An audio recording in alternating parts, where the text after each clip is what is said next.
Okay, hi Richard, I remember your name from last year. Shout out, thanks for coming back. New learners.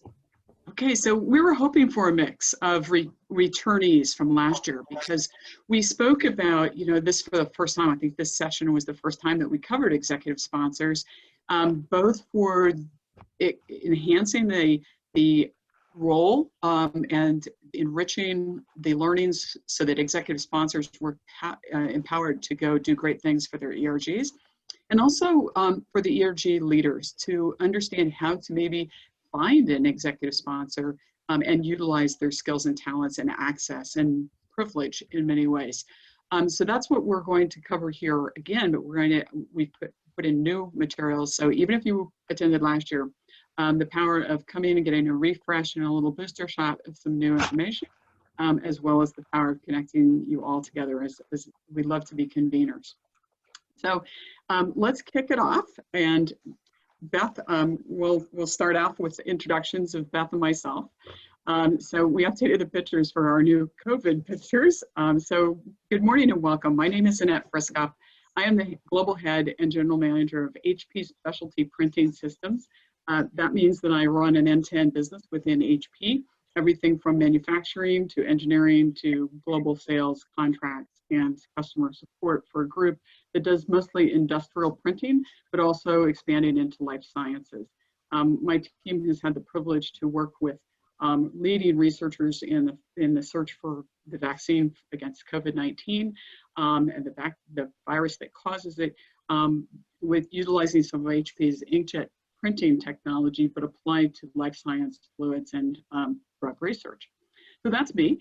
My personal life, and you may hear some scurrying around. That's probably Toby here, who is asleep with a pride rainbow shining in from the window. But right now he's in active mode, chasing a little toy mouse around behind me. So we all have the joys of working from home.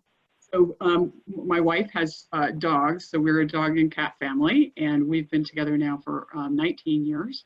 And before that, I was in another same-sex marriage or a domestic partnership with my previous partner, and we had 2 sons. And so they're now adults, 21 and 23 years old. There we are, all masked up. That's how we can even see each other briefly in this COVID times.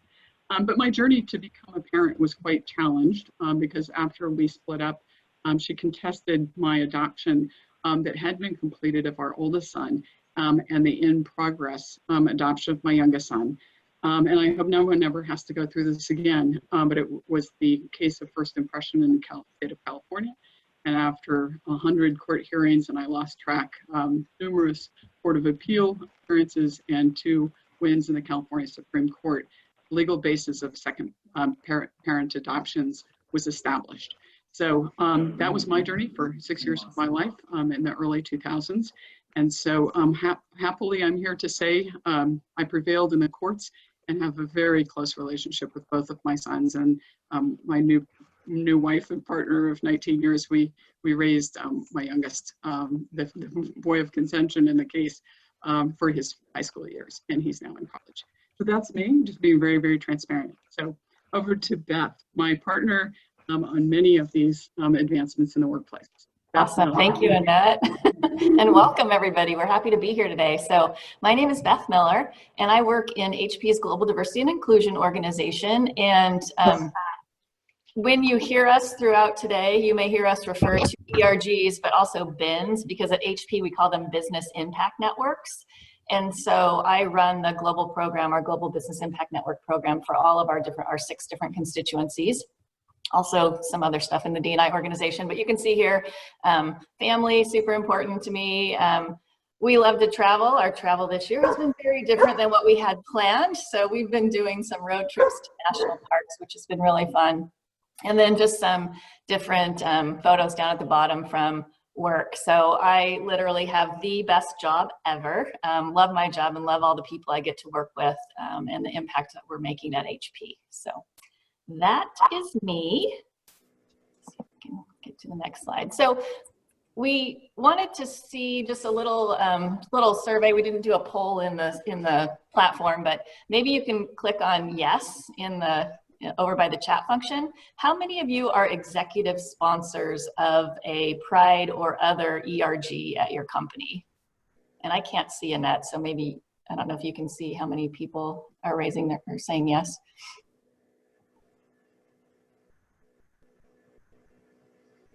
Beth, could you repeat how people, oh, you want it in the chat? People are saying yes? Okay. Yes, we have 2. We've got ERG chairs.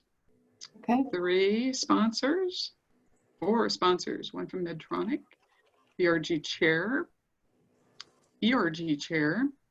So yes, so some of you sponsors may be new to all these acronyms. As Beth said, we call our business impact networks ERG's employee resource groups, and business resource groups is BRG. So welcome to a whole set of new nomenclature and acronyms. There'll be a quiz later. Just kidding. Awesome.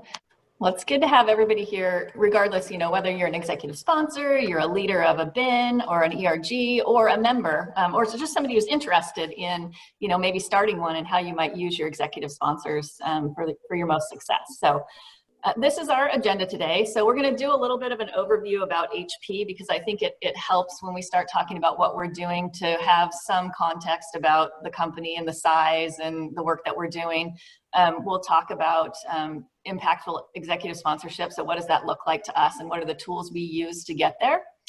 And then we do an at least annual survey of our executive sponsors, our Pride executive sponsors. So we'll share you some data with you from that survey.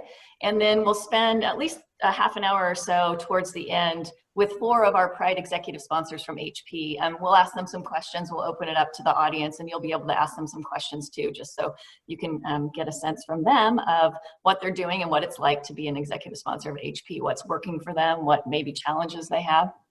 So that is our plan today. So HP overview, and there's a lot of slides in here, and I'm going to go through them pretty quickly just because of the amount of time we have. And we're happy to share some of this afterwards, but like I said, I think it's helpful to have that context. So HP is a company that used to be Hewlett-Packard Company 5 years ago. We split into 2 companies, HP Inc. and Hewlett-Packard Enterprise. So we are the HP side. We now have about 55,000 employees in 170 countries globally. So we're a large global company, number 58 on the Fortune 500 or 100 list, which gives you a little bit of information about, you know, how big we are, how many employees we have, and how broad we span across the world. And diversity is something that's really important to HP. So, and it's not new, but this is something we've done forever. So even our founders, diversity and inclusion was something they talked about before people even really talked about it. So it's really a cornerstone of who we are as a company. It's in our DNA. Like every company, with leadership changes over the course of the life of HP, there's been, you know, more support and less support. But right now, it's a wonderful time at HP. We have a senior leadership team that is engaged and supportive. They get the value, the business value of diversity and inclusion, and that's really helping us in the work that we're doing as business impact networks, or ERGs.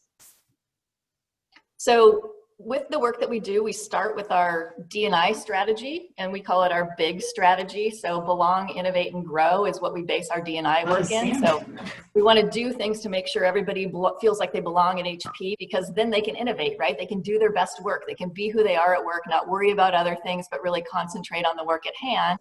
And with that, the benefits are clear in growth. So employees can grow as individuals, and then also the company. And really what we're trying to do is help HP be the destination of choice for underrepresented groups in technology. And under that, we have, this is our business impact network strategy. I'm not going to go through this whole thing. I just wanted to give you a sense of, you know, the framework and the structure we have in place. So our business impact networks, or ERGs, are working on, you know, how do we increase diversity? How do we foster inclusion? And how do we really make business impact? So help impact the bottom line for the company. And this shows our growth in our business impact network. So like I said, our growth in our business impact network. So maybe if I could ask everyone to go on mute, yeah, that would help some feedback we're receiving. Thanks. Thank you. So when we split into two companies about 5 years ago, we had 36 ERGs or bins in 8 countries. And over the last almost 5 years, we've really grown that. So now we're at 120 across 29 countries. And you can see down here that the Pride Impact Networks, we have about 18. You can see the countries they're in. But part of the reason that we've been able to grow like that is senior leadership support, and both senior leadership support in general for the D&I work that's being done inside of HP, and senior leadership support as far as being executive sponsors for our business impact networks. So we have 6 global constituencies. You can see them on the left: disabilities, the cultural ones, pride, veterans, women, and our generational or young employee network. And the countries where we exist as far as bins are listed there too. So 29 countries all around the world. And this shows where Pride is. So we have those 18 Pride chapters globally. We have, the way that our structure works is we have one global Pride organization that's kind of that strategic, overarching Pride organization. And Annette is actually the global Pride executive sponsor. So she is the executive sponsor for our global strategic Pride network. And then we have local ones that do work locally, but also work with global Pride as far as what the strategy is across the company and across the world. So you can see 10 in the Americas, 4 in APJ, and 3 in EMEA.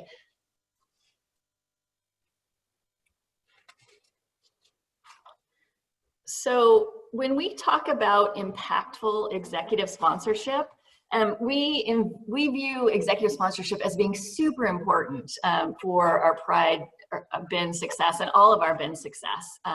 The executive sponsors are providing leadership and guidance and advice. They're helping develop our leaders of our bins. And we do an annual onboarding for our executive sponsors. For new executive sponsors, a lot of times the existing executive sponsors will come, each year at the beginning of the year to talk about what is it that we expect our executive sponsors to be doing. And that has quarterly meetings with all of our Pride executive sponsors. So we get together as a team across the world to talk about, what have we been doing? What are the things we need to work on? Get feedback from people. We also do the annual survey that I was talking about. So many ways that we engage with our executive sponsors so that they don't feel like they're just out there on their own trying to figure out what to do. And when we do the onboarding and we talk about executive sponsorship, we use this executive sponsors Fuel High Performing ERGs. It's a white paper written by Jennifer Brown of Jennifer Brown Consulting. And we feel like it's a great baseline to talk about executive sponsorship for an ERG and what that looks like. So the first thing that we typically talk about is, why is an executive sponsor doing that? So it's really important as an executive sponsor to know why you're doing this, or as a bin leader or an ERG leader to know, what's in it for your executive sponsors, and to understand that so that you can use that as you define how they're going to participate in the events, the initiatives, the strategy of your ERG. And also, because if you know what's in it, you also can do some education, awareness about the other things that might be important also. And the other thing I would say about executive sponsorship and what's in it for them is making sure you have a true business case in place. Because if you want executives who have, really demanding, busy day jobs to come and be the executive sponsor for your ERG, they need to understand, how does this play into what they're already doing, what their responsibilities are as a business leader, how valuable it can be to the company for them to participate in an activity like this. And so in the white paper, there's 5 different roles that they say executive sponsors play. So I think that this is a great framework as you're talking to executive sponsors about what they currently do and then what you would like them to do. So there's the strategist who's helping your ERG set mission and vision and do all that strategic work. There's the evangelist who's the public advocate for the ERG. So they're out there talking to their peers, talking to the people in their organization, telling them how important this is and how they should get involved, really elevating the discussions that are going on about your ERG. There's the innovator who uses their creativity to help you figure out, new ways to do things that might be more effective. There's the broker who, uses their influence to negotiate for resources. So they might help you get money or access to people you don't have access to. And then there's the mentor. So that's the person who's helping develop the talent. So developing the ERG leaders for their current role as an ERG leader, but also their role in the company. So how do we get diverse talent mentored and developed so that they can move up? So it's really important to know, have the conversation with your executive sponsor. So what is the role that you feel comfortable playing? And then also to know, as a business impact network or ERG, what is it you need from your executive sponsor? So you can say, hey, you know what?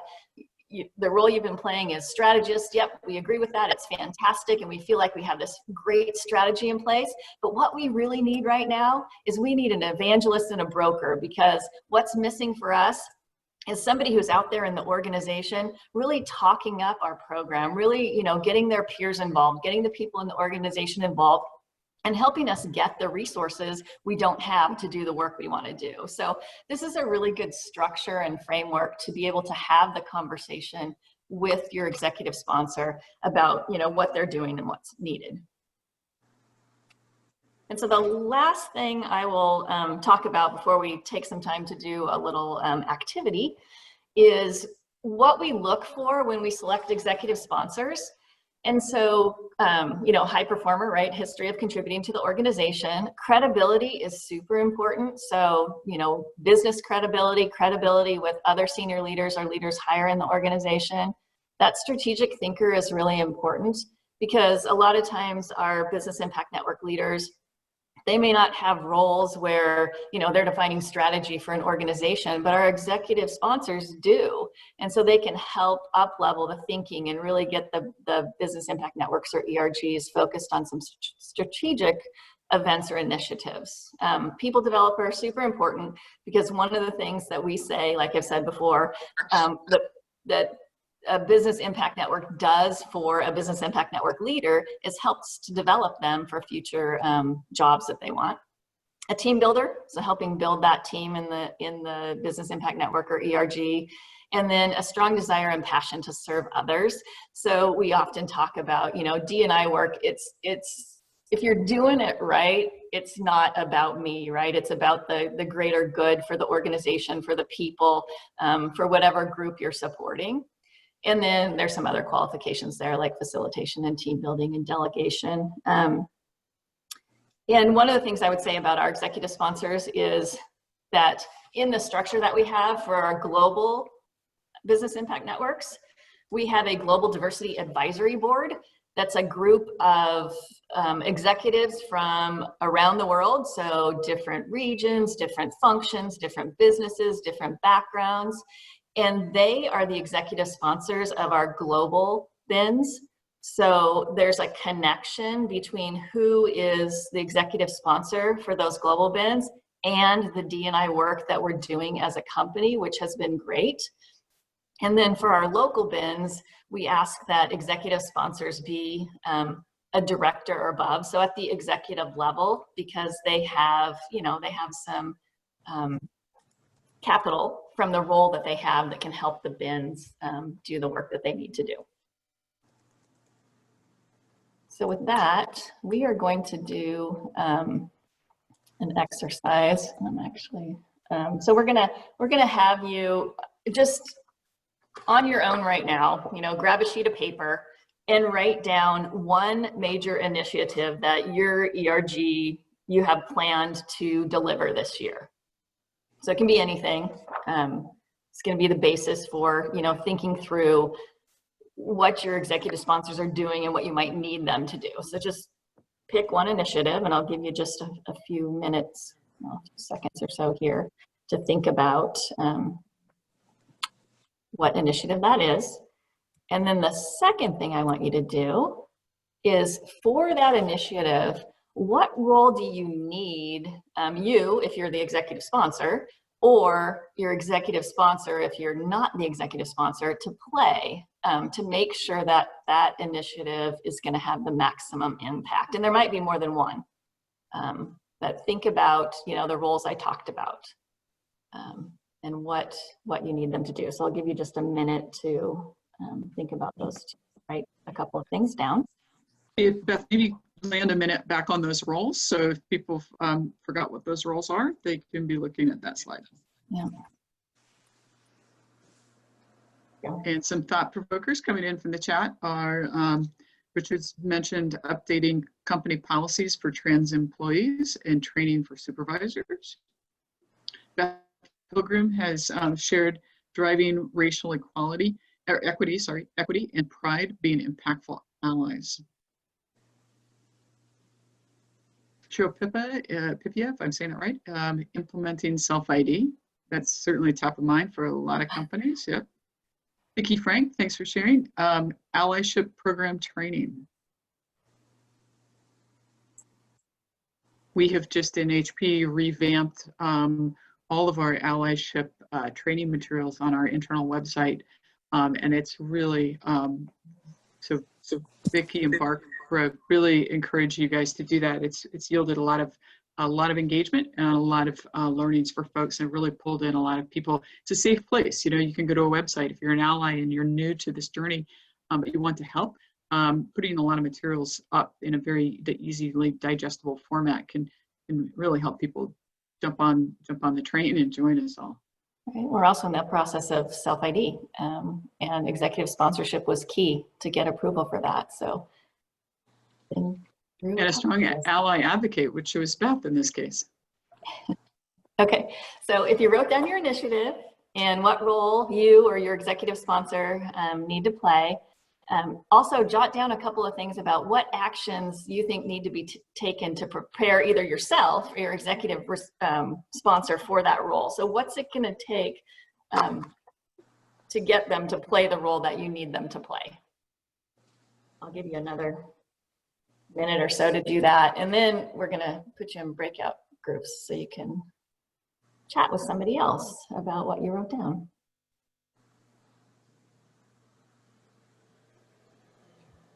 Some others coming in from the chat. Baseline collection data. Certainly for the first year that you're launching self-ID, you may not have full participation. You know, people are going to be a bit skeptical, wondering how the data is going to be used.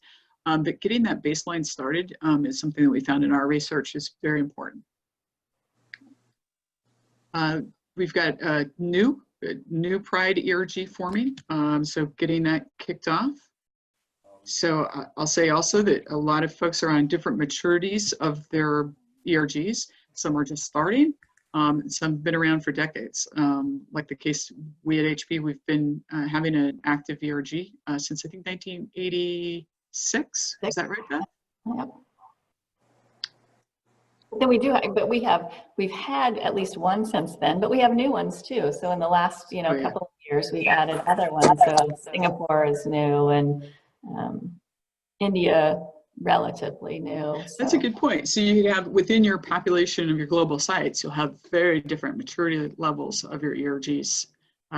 Even though you may have like some of the big banks, I'm always envious of the large numbers of participants in their ERGs with thousands of participants, very different in tech. We have fewer participants just based on the type of work that we do, the types of industries that we're in, whether it's retail, banking, insurance, more creative, like we saw film and entertainment, to tech. So a lot of different issues and a lot of different maturity within those companies. And even for executive sponsors, right? So depending on where you are within a country or across the world, finding those executive sponsors that, have a certain level of knowledge and are willing to stand up and support can be more challenging some places than others. I really appreciate some of our sponsors who have very little background about the Pride community, but they said they wanted to help. They jumped right in. So I think that that's important to recognize as well, to just create the open space for folks to be able to come in with background. Okay, so now what we're going to do is we are going to put you into breakout rooms, and I'm going to try and do it so there's just a couple of people in each breakout room, and give you about 5 minutes to talk to the person that you end up with. We're just going to do it randomly about, you know, what you wrote down. So what is the initiative that you're doing this year, and what role is your executive sponsor playing now? What role do you want them to play, and what work do you think you need to do to get there? So I am going to do this, and then we'll give you about 5 minutes, and then I'll call you back into the big session. Someone's going to get lucky and get Erin Uritis in their room too. Hi. Wow, we're I honored. can't wait to see who my buddies are. Yeah, and there may be a Awesome. couple rooms with 3, but we'll do most of them with 2. So here we go.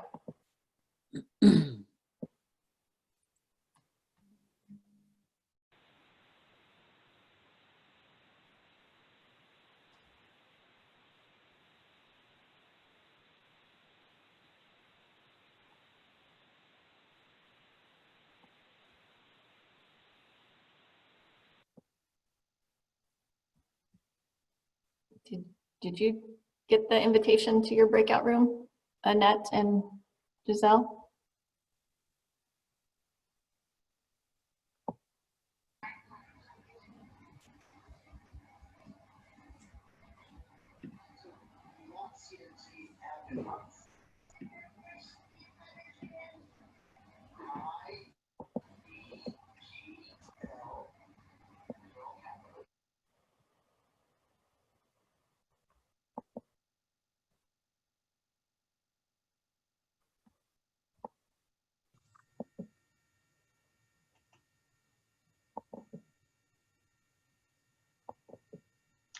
Hi, Beth. Hello, did you, I was the only person in breakout room 7, but it's okay because I actually don't have an ERG, so I really didn't. I was like gonna have to be more of a silent observer anyway. So you want me to put you in one with 2 other people so you can? you know, I'm good. Just waiting until the breakouts come back. I'm really more interested because I don't have anything to add to that conversation, so I'll just hang out until everybody returns. Okay. Beautiful kitchen, by the way, Beth. Thank you.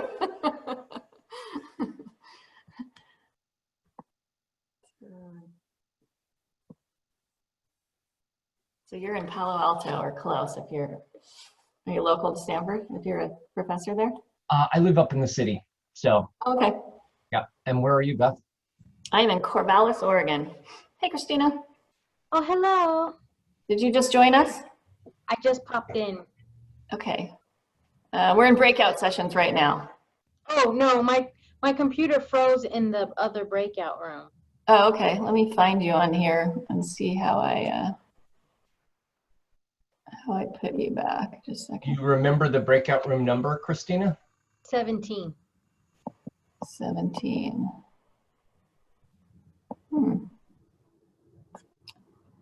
See if I can figure out how to put somebody back. Oh, let me put you in a different one because the other person must have left because I'll put you in 11. Second. Okay, try that. Did you get an invitation?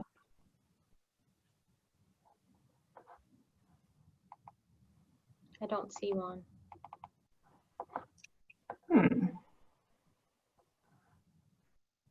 Down at the bottom of your screen, Christina, there's a 2x2 breakout rooms. It looks like 2 boxes or 4 boxes. I think if you click there, it will let you join the room that she just offered you.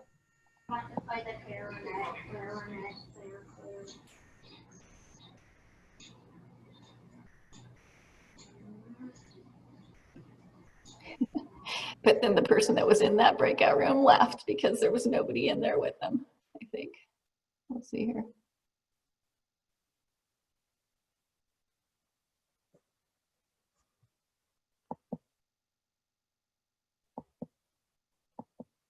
Hello.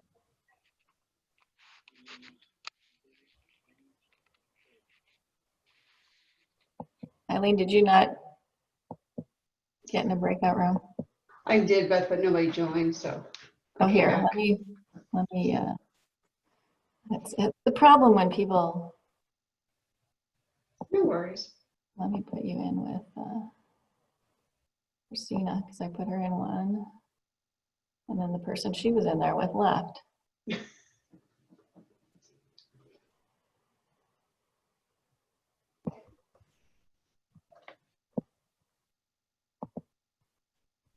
try that. It should be at the bottom of your screen.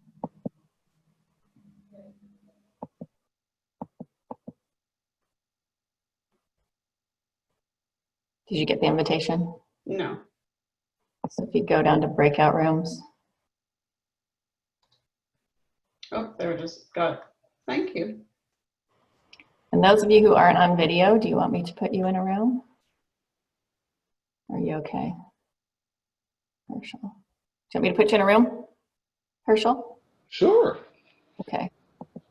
Let's see where we need somebody. Okay, here you go. You should get the bottom of the screen. I just sent you to room 29.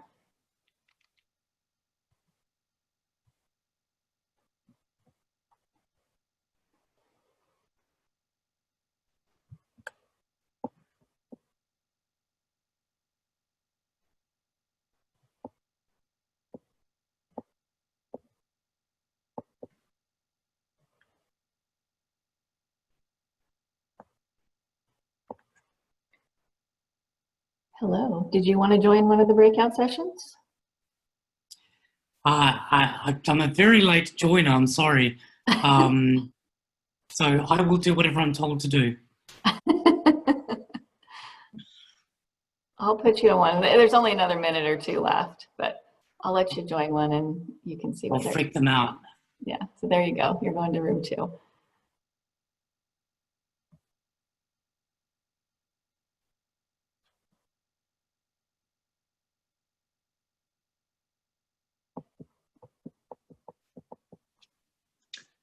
Hey, Beth. It's Stefan speaking. Can you hear me? I can. Hello. Hi. How are you doing? Doing well. How are you?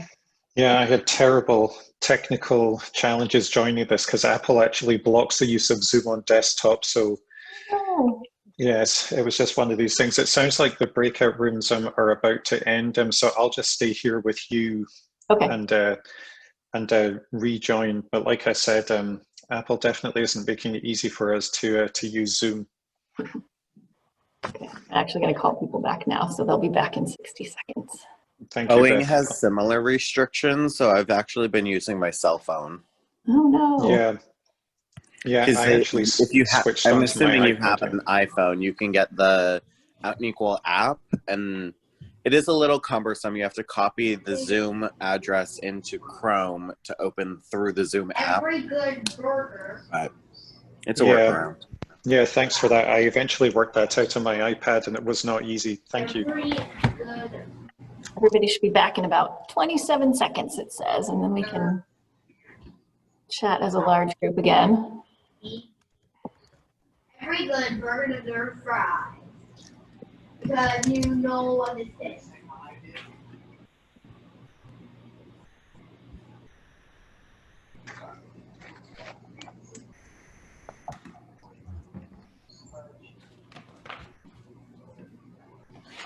Okay. I think everybody should be coming back. You guys want to go on mute again? We'll get rid of the echo. If you all want to go on mute again, I'm really trying to change my language. That guy is ingrained in me. If everybody It was super fast, Beth. I tell you, when the countdown happened, we were just still in a roll there. So. Awesome. So does anybody have anything they want to share real quickly that you know, an aha or something they learned when thinking about how their executive sponsor might be able to play in supporting their initiatives?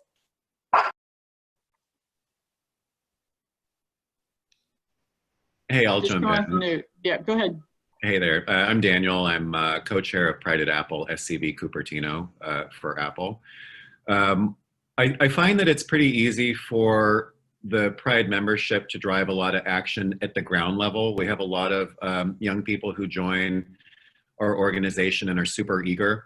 And there's a lot of ground level work that I think is highly effective. We focused on intersectional identities very heavily this year, and that was super successful. And we're doing Pride in Espanol and Indian Pride, Persian Pride, Linguistic Pride, Trans Pride, all sorts of community pride, and then class pride as well. But where I find the exec sponsors are going to be helpful moving forward is I think everyone kind of at the grassroots level kind of gets the importance of IND and intersectionality. But as we go higher up the power structure of the company, as we go higher up the age structure of the company, the conversation of intersectionality is still new to a fair number of people. So I think we're going to try to leverage our exec sponsors to say, well, we're having these conversations at the ground level of the company. Can you have these conversations with senior leaders around the business, not just in AMR, but also worldwide, where issues of diversity are new at all, much less intersectionality within a diverse community, which is also in a minority status. So I think that's where we're going to look, because I think we can only be successful if we kind of complete the circle between the grassroots efforts and then those in positions of privilege and power to really drive that recognition across the company. And I think that's where we're going to make a change. Yeah. That's a great way to, use the position and the power of executive sponsors, change the conversations. Annette and Beth, could I jump in actually? Would that be all right?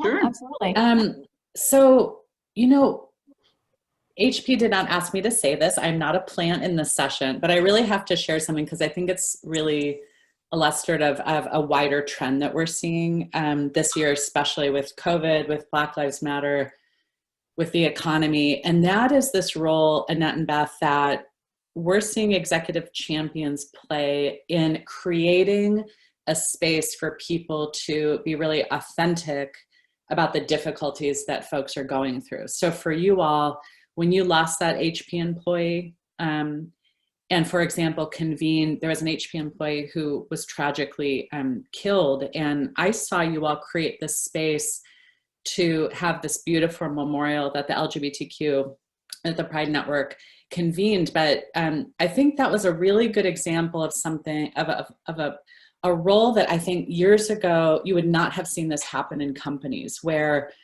people are being invited, not only invited to share authentically and emotionally, like to bring their whole full emotional selves to work in difficult times, but to actually lead by example. And so I saw you all do that. And it is a trend we're seeing, I think, in leadership across the board, that they are making it okay.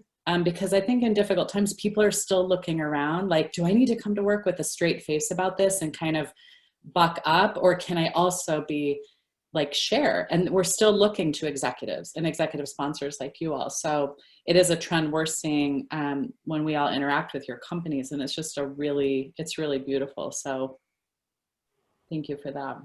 Yeah, and it means a lot, I find, to a lot of employees when they see someone at the top of the company who comes out either as an ally or as a member of an identity community.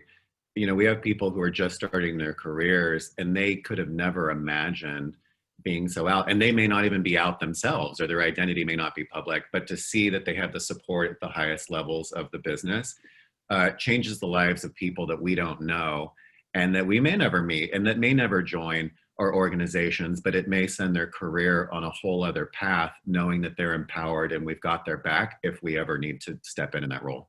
Yeah, I think it's really important. And actually, thank you for that, Erin. And I see it a lot at HP in all the different spaces that we're in. And I think when you hear our executive sponsors talk, when we do the panel portion of this, all of them are doing those things. So it's really important. And we could spend a lot of time talking about this, and I would love to, because I love the conversation that's coming, but we have more content we want to share with you. So I'm going to share my screen, and I'm going to turn it over to Annette to talk about the surveys that we've done with our executive sponsors and what we're getting back from that.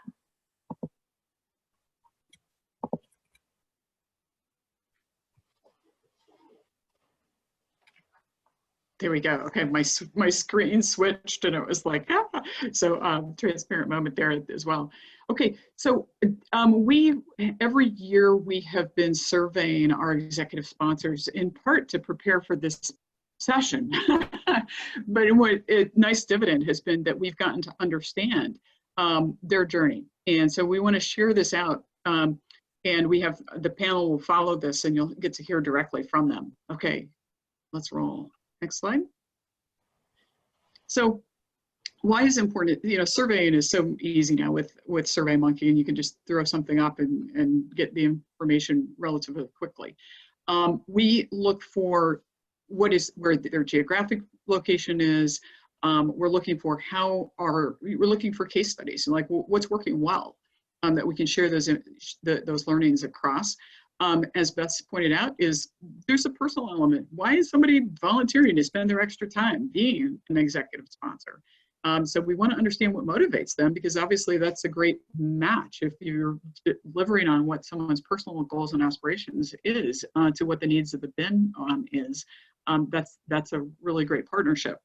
And obviously the things is, how do they feel they can make an impact, and then what are the types of support, resources, trainings that they need, or access that they need themselves to be effective executive sponsors.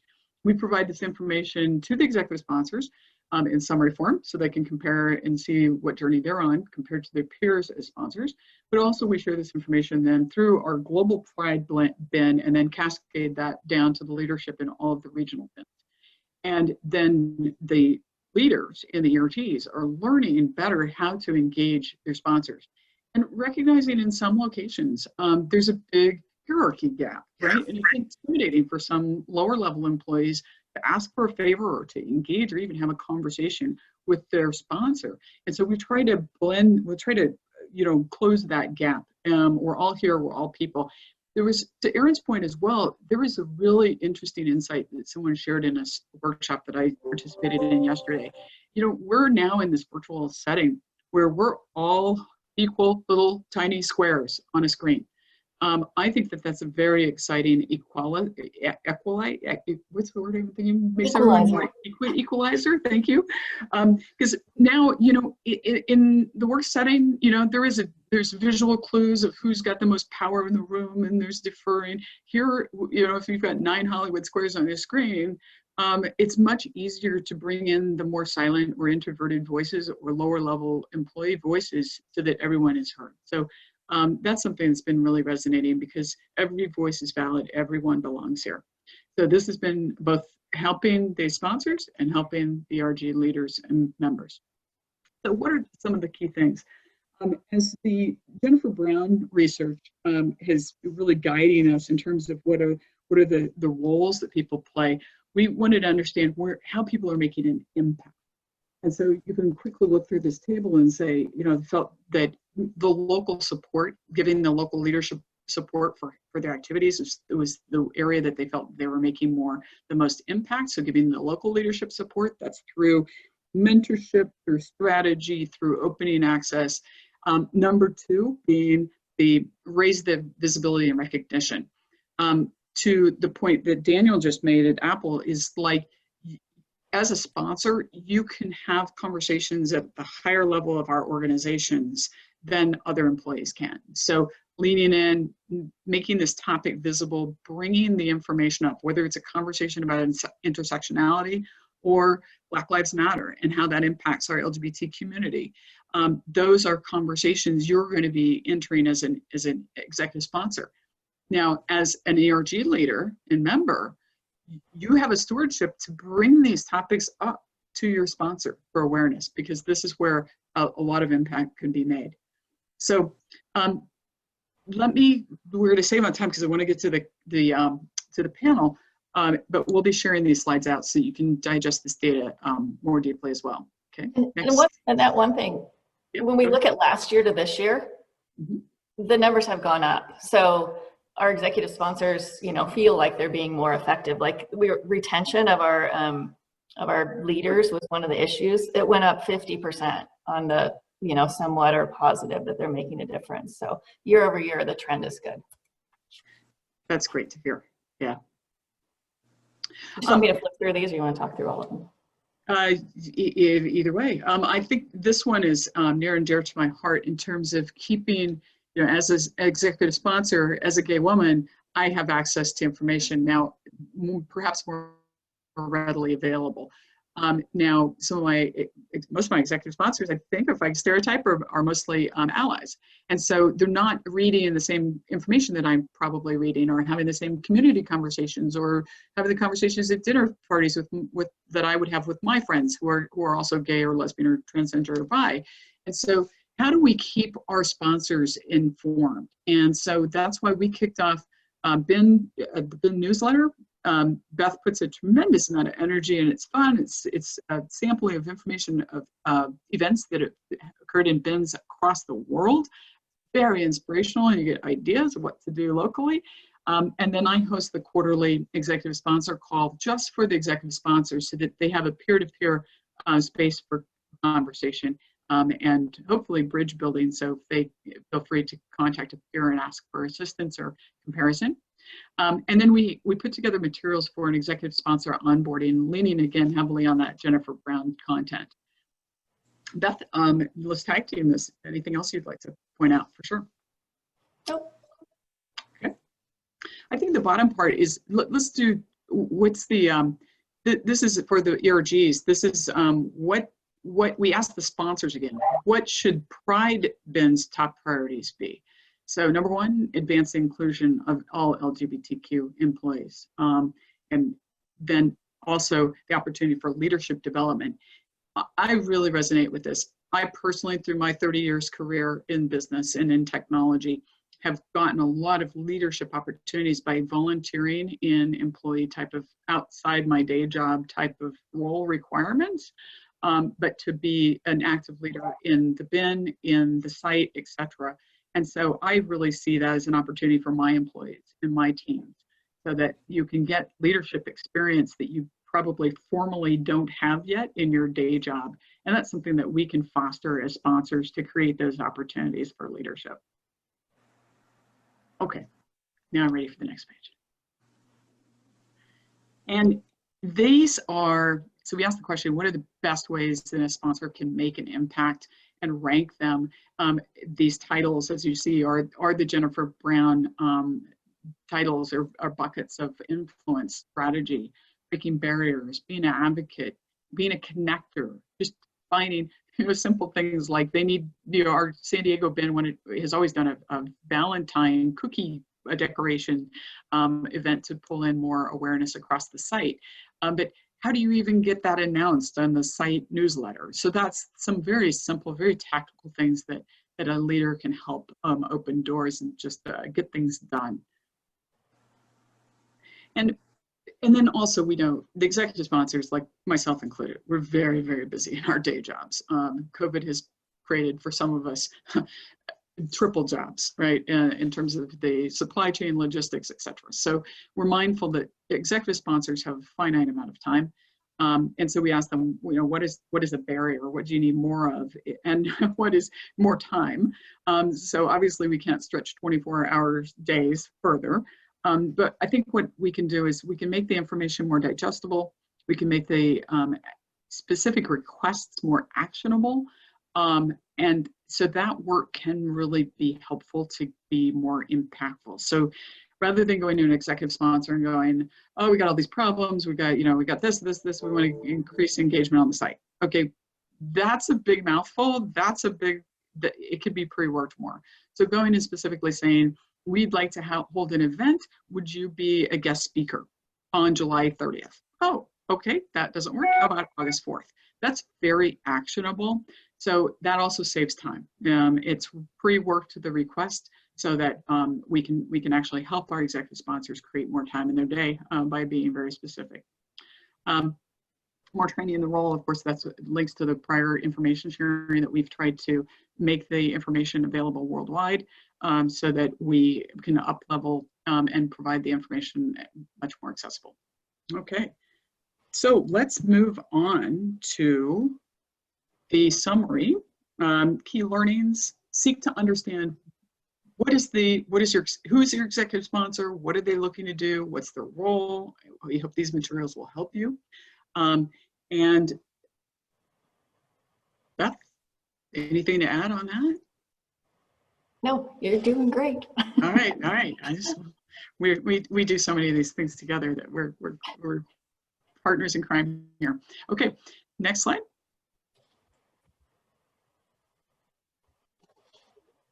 Okay, so we'd like to challenge you to have that dialogue. Surveying is a great, easy tool. And so let's move on to what I'm anxious for is our panel discussion. We have an amazing, diverse group. I'm going to ask them briefly to introduce themselves because in this format, you need to hear the voice to put the name together.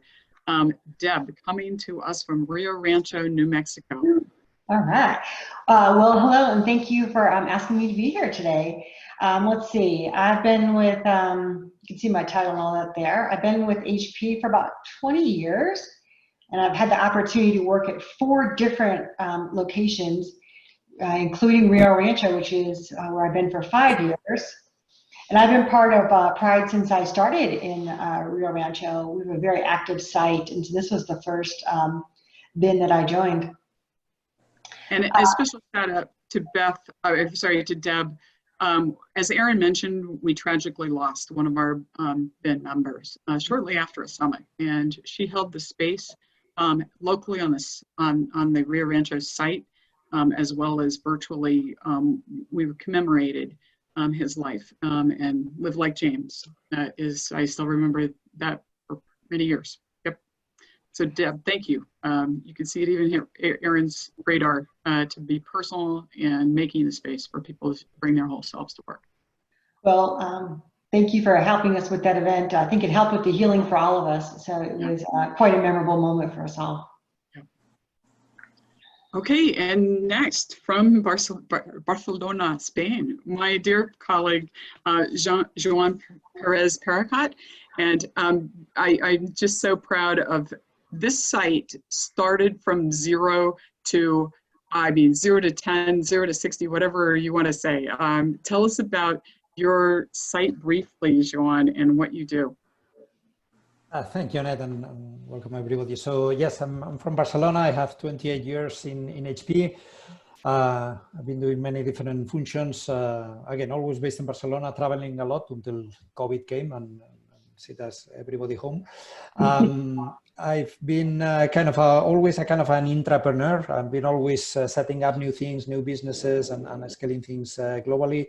And my current role, basically, I'm managing a new business incubation that we are doing to really transform the business model in HP.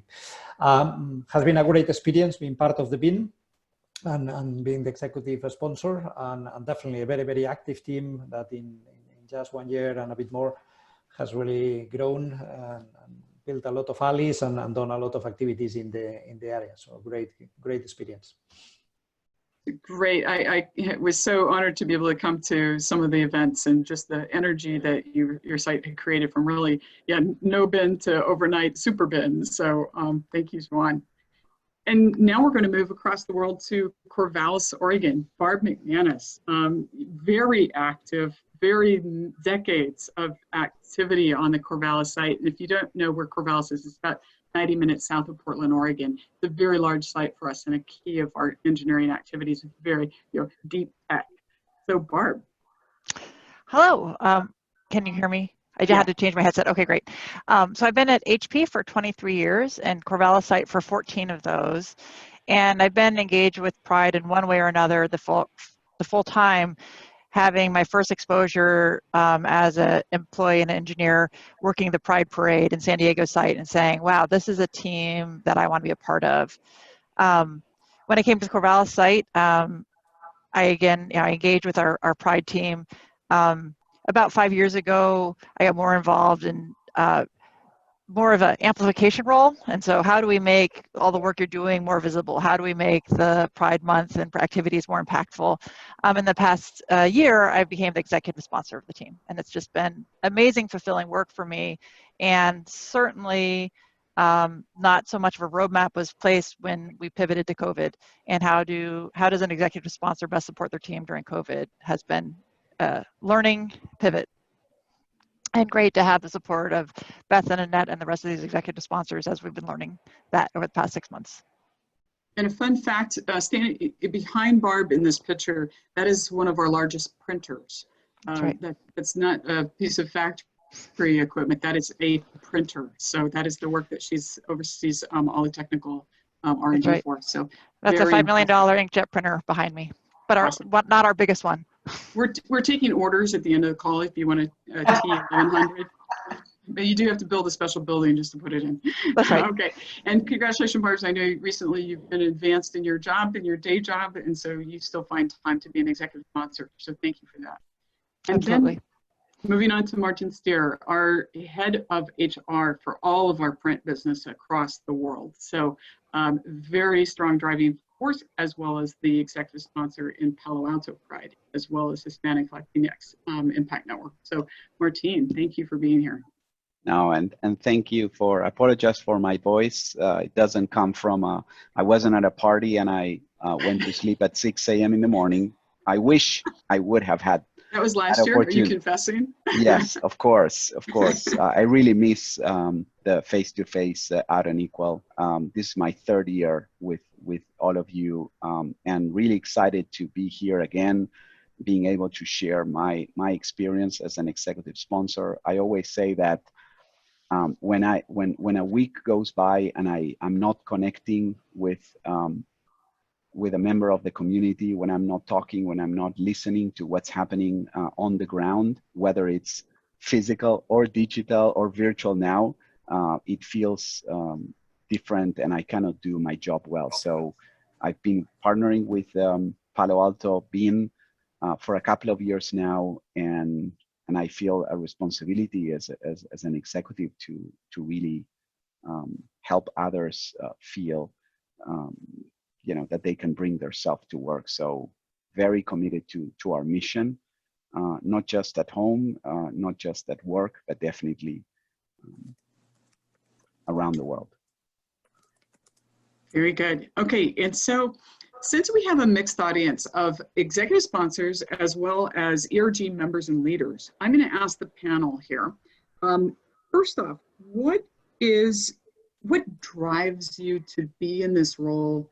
And thinking of if you're speaking to other executive sponsors and to ERG members, what drives you personally? And Martine just kind of kicked us off.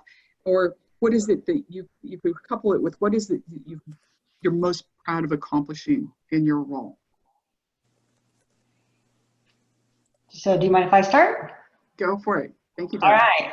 So what drives me is the change, the evolution, right? So I've worked at, like I said, multiple sites, and I've seen sites where we did not have the bins and we did not have the acceptance. And I saw some people, some of my friends and my coworkers go through really hard personal experiences of not being able to bring their personal selves, their whole self to the office. And what I found is that I would gravitate to the ones that were brave enough to bring that self to the office and help support them, just being alongside them, right?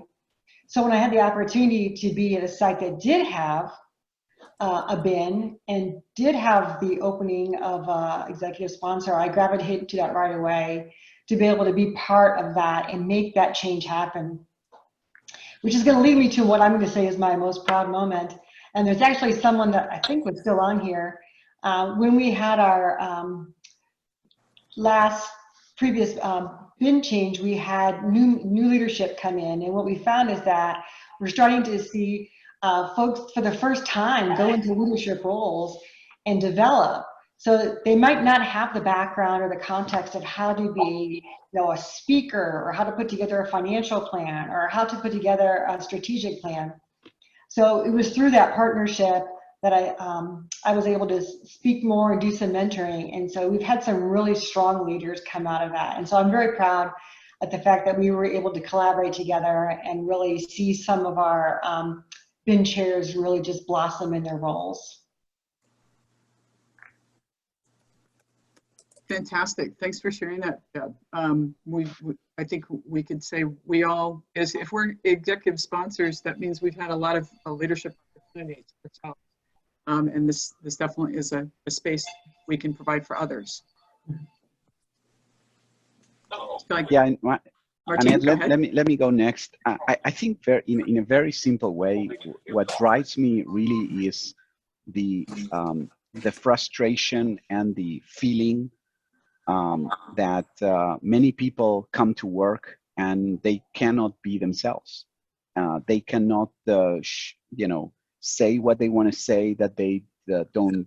They can express how they feel, and I want to make sure that I help create the environment so that everybody feels good about who they are and what they believe in and how they feel and how they connect with others and who they are.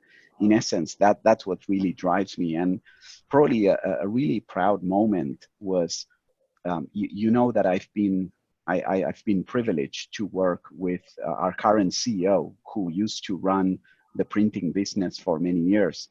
And we were in an event in one of our largest sites in Vancouver.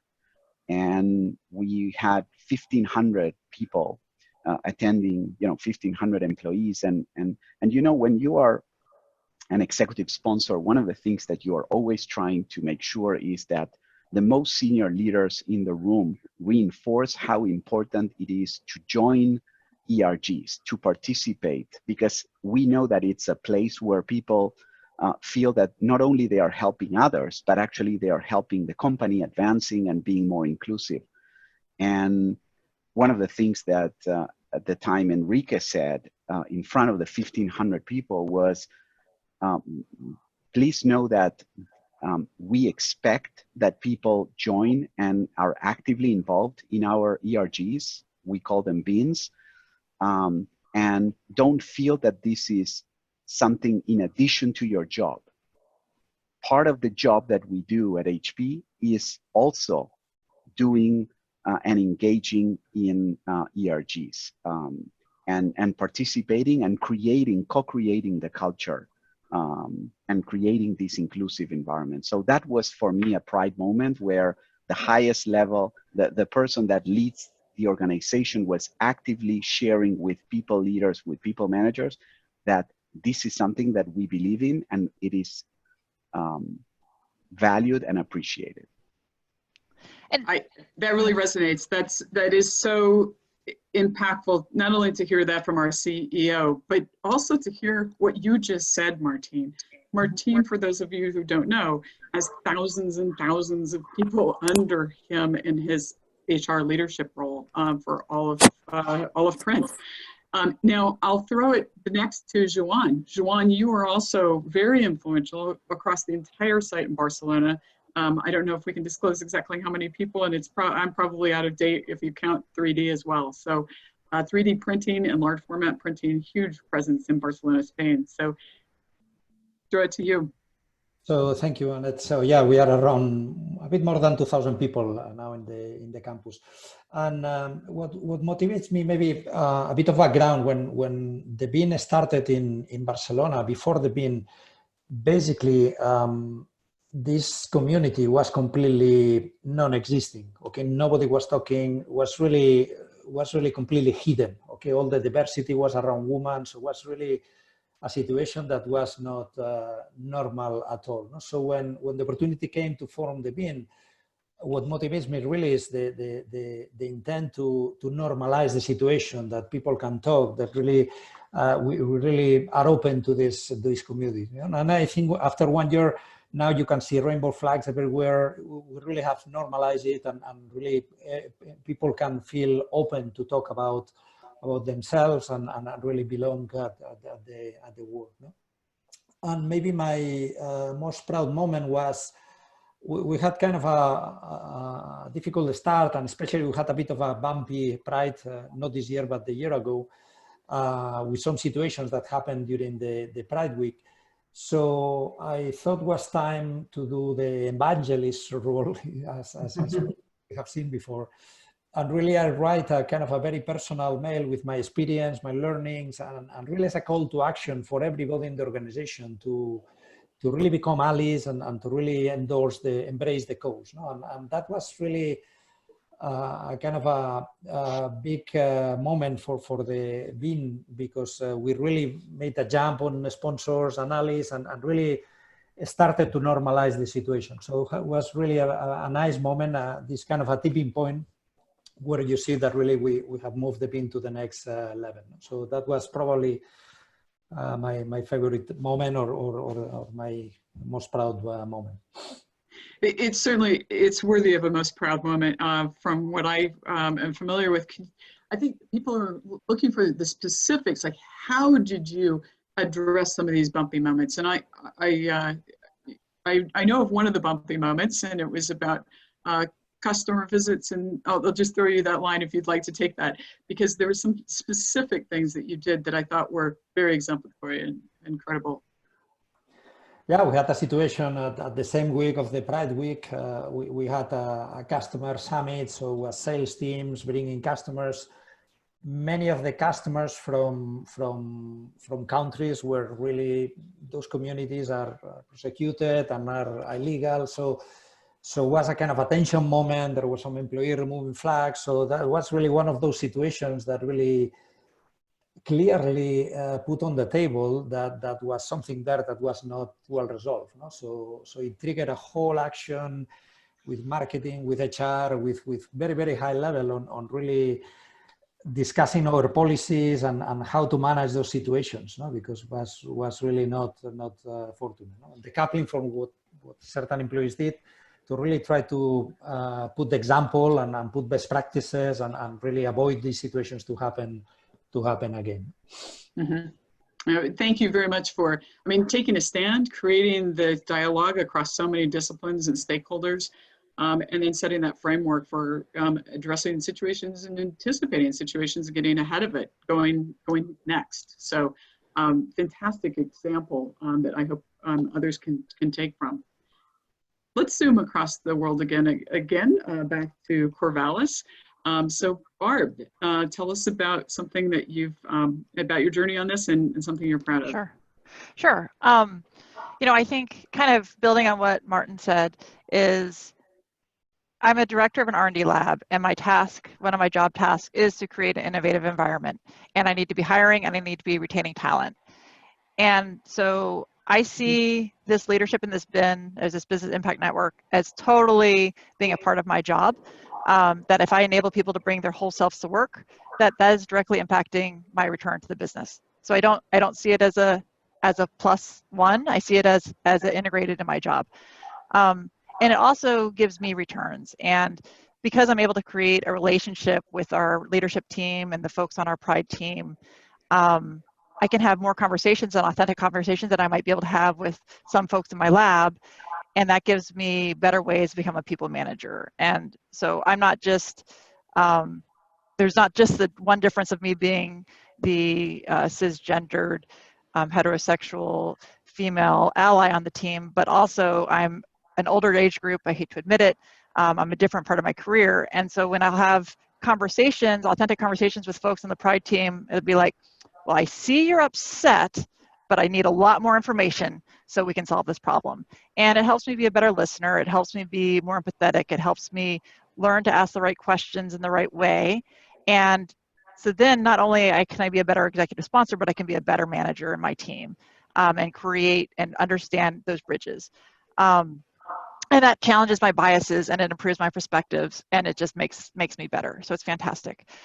Something that I was really proud about our site last year with our Pride events during Pride Month, 2 of our early career hires decided to come out at work. So they'd been out, in their social life, but decided to come out at work. And then they flipped on to our leadership committee, our leadership team immediately and became just such strong leaders. And they saw that when we have this visibility at work that they could be better, the work could be better, their work life could be better if they came out, and they saw that it was a safe environment to do so. And I just am super proud of that. And the other thing that I'm incredibly proud of is the Pride team had asked a few years ago that we start looking into having gender neutral bathrooms. And the first reaction was, you know, thousands and billions of dollars to do that. And I worked with our site council to come up with a creative way to get it done. And so now we have, I think, 6 gender neutral bathrooms on site for the very low price tag. And that also creates a really visible sign of inclusion, a visible sign for interns and people who visit our site, and also a very needed asset for our site for several folks who work on our site. So that was really positive. Kudos to you. And that's an example of, you know, you were able to open doors and remove barriers to get the gender neutral signs up in a way that would be very difficult for a lower level person to make that influence. So thank you and kudos, because that was logistically across that large of a site with a $2 billion manufacturing fabrication line. That's not an easy task.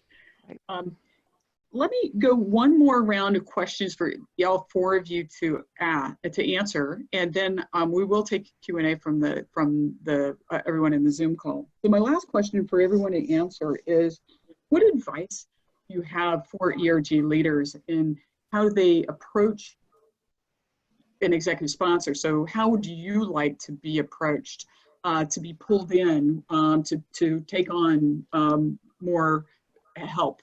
Shall we say. So again, what advice do you have for those ERG leaders that are on this call? Do you want to take it back into order, or anybody want to jump in who's got top of mind? I don't like to call, but let's go. You ready? Your turn. Okay, same order. All right. So what advice? So one thing that I have learned I've had to do is be ready to respond and evangelize with the why are bins needed. A lot of times I hear, well, you know, do we really need bins? What's the value of them? Why are we doing this, right? And I think we have to be able to articulate why we have bins and that value. I mean, at that moment, right? You've got to be able to have that conversation honestly and openly. And people they really don't, right? If you're not part of the sector or asking questions, they really have no idea that people are not bringing their authentic self to work. So that's my advice. Be ready and prepared to give examples and talk about why bins are important. Excellent advice. Yeah, and I would build on Deb. I would probably go into, I think she addressed the why. I would probably go into the what, really being very clear on what are we trying to do, and being very clear with the executive sponsor on how they can help you drive the what. The why, you definitely very, very important. Really the what are we trying to do? How, and I'm getting into the how, but definitely the what, very important. So I'll let Joan compliment. Yeah, I completely agree. I also, maybe my advice will be to support but not lead. So I think somehow at the end, those are employee-driven teams. I think the role of the executive sponsor should be really to break, to support, to evangelize. But somehow, as we are all executives, we very quickly tend to, okay, let's put plans, actions, and drive the show. No, this has to be really empowering the people to do things, no? And that's something that many times you need to retain yourself and really let the team to drive the show, no? And then be as supportive and really help them to open the doors and to achieve resources and to execute. You can bring ideas, you can coach, but at the end the action needs to come from the team. That will be my advice.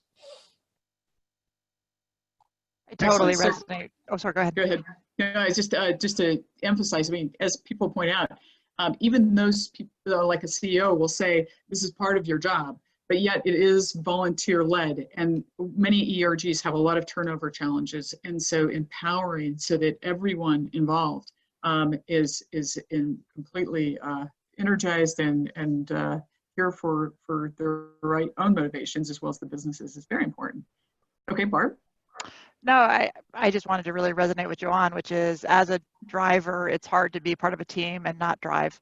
But it's important as executive sponsor role to, look at those, the different positions that executive sponsor can play and adjust accordingly to the needs. Sometimes if there's low energy, then I'm the energizer. Sometimes if there isn't an idea out there, I can toss an idea out there, but then I need the team to take that idea and expand upon it and build upon it and run with it. And if they're not, I don't have the time to be the leader, and I need to not be the leader, I need to be the executive sponsor. And so I think it's important. That is a very important distinction. Yes, because in I know you, Barb, and you're definitely a leader, and this is a role shift. It's a sponsor, more like a board of director. You're guiding rather than doing. So, and before we close on this one, there's one thing that I think that if we were to add the second piece of advice, mine would be to show up and be present. And what I find is that when we do talks or trainings or events, the fact that you show up shows the entire site that you represent your bin and that you are behind the team that's supporting it. And it's sometimes our job to bring our peers along with us, because not all the times sometimes our topics can be heavy and people aren't always going to gravitate, but we've got to be able to be in the room, sit with our teams, support them, and bring our peers with us. Because that's how the change happens, right? You've talked a lot about that leadership down. We've got to get our leaders in those rooms. I think an elephant in the room right now in our political divide in the United States certainly is that there is a lot of dialogue that is difficult to lean into. And we need to do that. I think that's what you're saying is we've got to bring our peers. There are coworkers and they have very different views from, I would assume, the views of the 60 plus people that are in this live Zoom. And yet we need to make the space that they can ask questions and have dialogue with us, and that the polarization externally is not shutting down or stopping the conversations that we can have and we should have and we can foster, because it's about inclusiveness and equity of our employees here to work as teams and to get our common mission accomplished. Martine, I'll let you close on that comment, because it's one that our populations of employees is very diverse, and we need to recognize that. Yeah, Annette, for me, this is an area where, the journey is a long journey, and I think that, I see some of the comments in the chat about leveraging executive sponsors. I always say that you need to use them.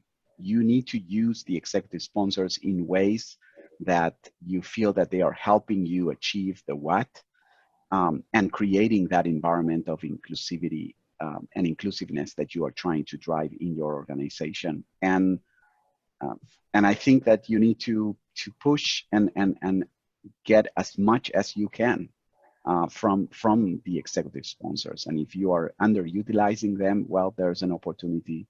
And as Deb said, I think it's our responsibility to bring more and rotate and create.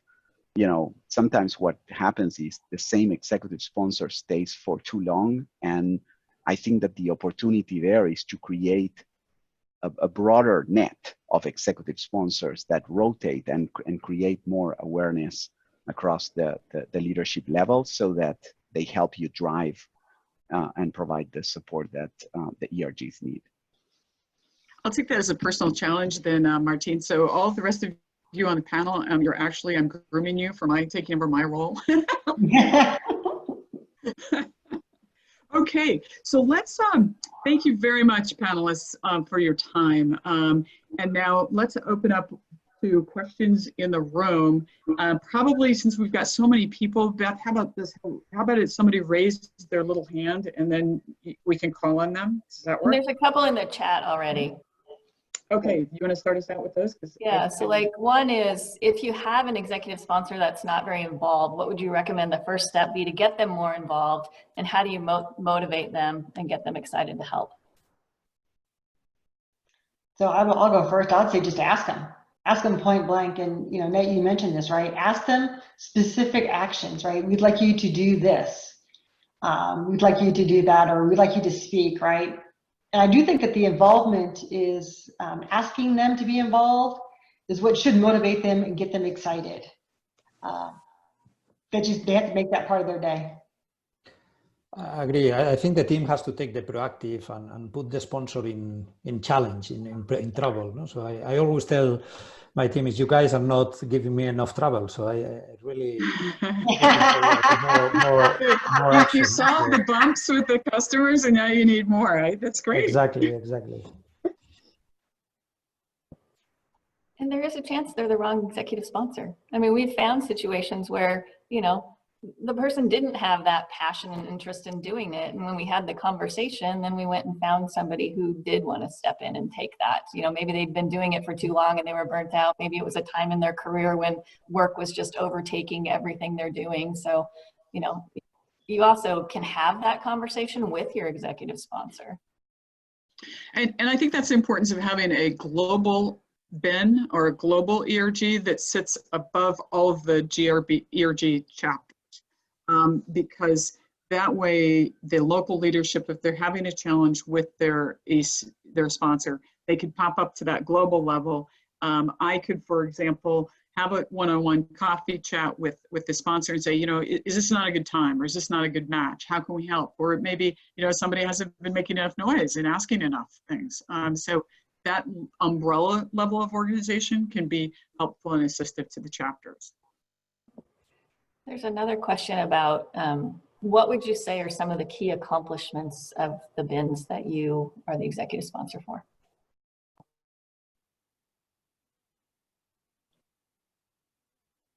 At least, you know, for me, it's really about bringing some of the tough conversations in front of leaders.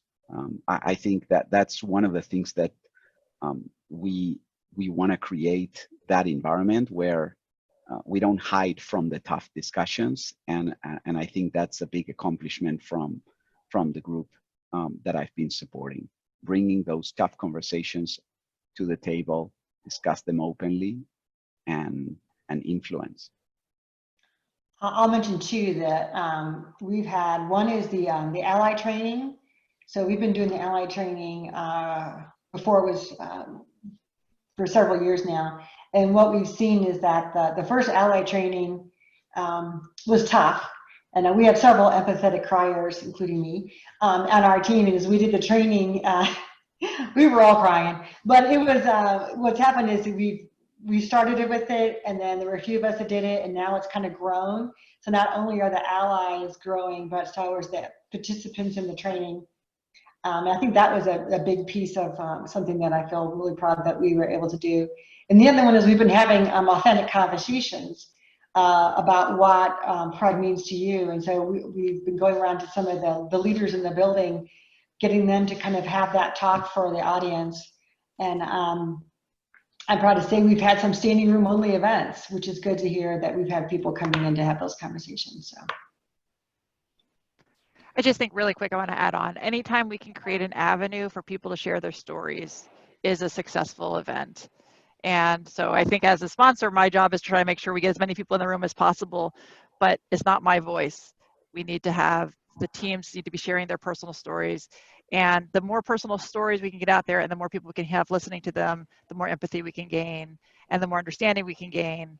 And that's it. I mean, that's by far the best way to get people to understand how to work with their colleagues and for how we can all be our best at work is to get those stories out there. And so what are interesting avenues to create getting those stories out there?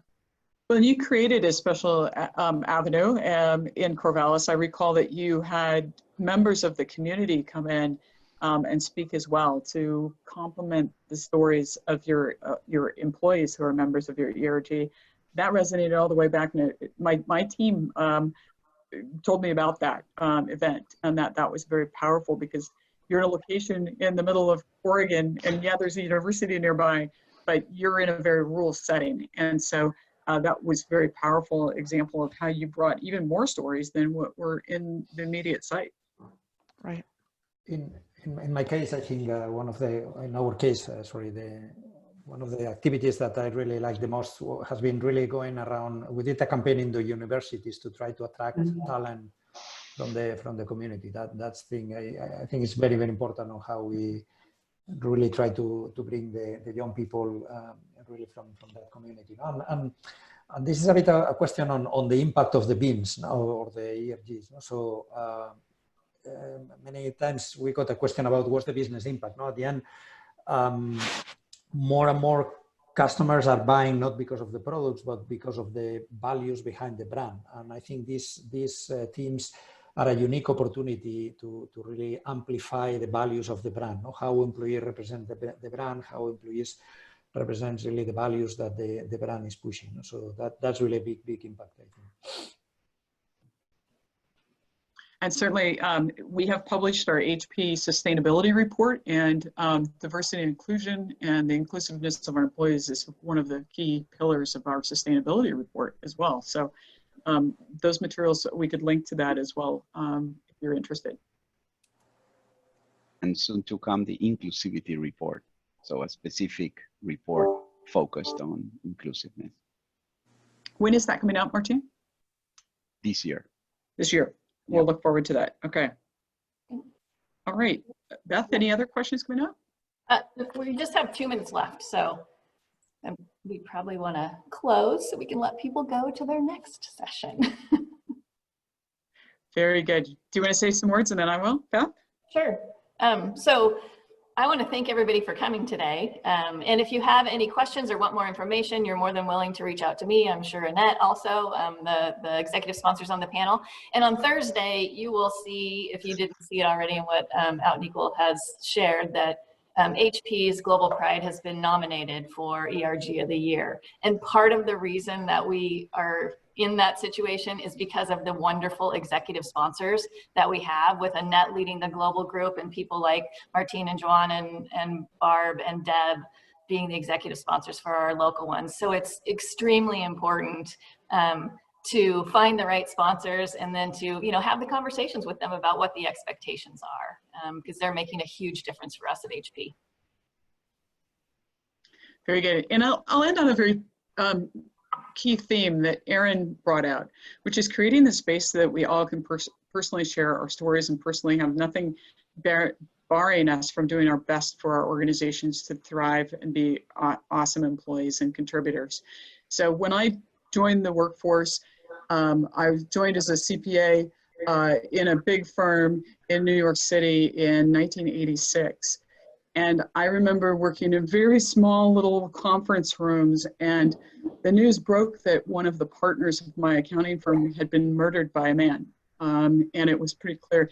It was kind of the Daily News, the local rag in New York said, gay partner, big accounting firm murdered. And it was tragic. And I have goosebumps even telling this story.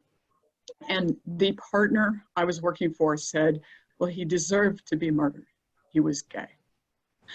And so that's what drives me. But I never want to have to hear about an employee who's had an experience where their line of command, their senior leaders, would say such a hateful thing. And the work that we all do here is creating that opportunity for everyone to show up as their authentic self, to be themselves, and to thrive in the workplace.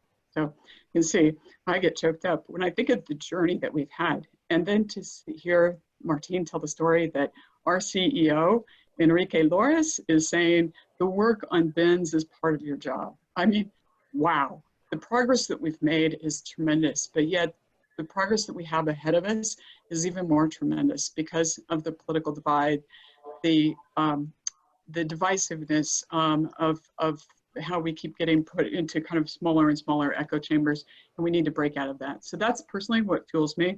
And I'm so grateful for the fellow executive sponsors who've come here today. And for Beth, the stewardship, she has a job, her full-time job is fostering the bins of every flavor across all of HP globally. So it's been a thrill. Thank you very much for your time. Thank you for being an audience. And please, my wish is that you go out and take these materials and do awesome things in your own organizations. Thank you. Thank you. Thank you, everyone.